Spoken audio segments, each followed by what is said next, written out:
একটা বিশ্বের কাছে যে পৌঁছে দেওয়া যায় সেই চেষ্টাটাই আমরা করছি। তার মধ্যে যেহেতু গ্রামের মধ্যে এই উৎসবটা মানে কমে হয়, বেশিরভাগ দেখা যায় যে শহরের মধ্যে এই উৎসব শহরের মধ্যে থাকে। তো এই পূজাটা করার পরে এইভাবে করার পরে যে গ্রাম বাংলায় যে সারা পাশে মানুষ এই উৎসবে মন প্রাণ দিয়ে সামিল হয়েছে এবং সবাই আনন্দ আমরা প্রথম থেকে এটাই আমরা চালু করেছি যে পহিলা বছর থেকে আমরা শুরু করছি রাজবংশী নিয়ম নীতি এবং রাজবংশী ঐতিহাসিক যে আমার পরিধান মানে বস্ত্র যে আমরা সেই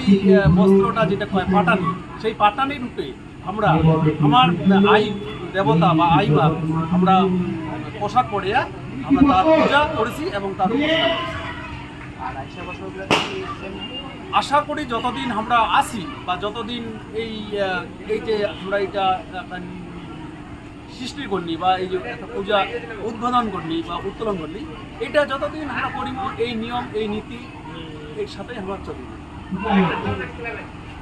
আমরা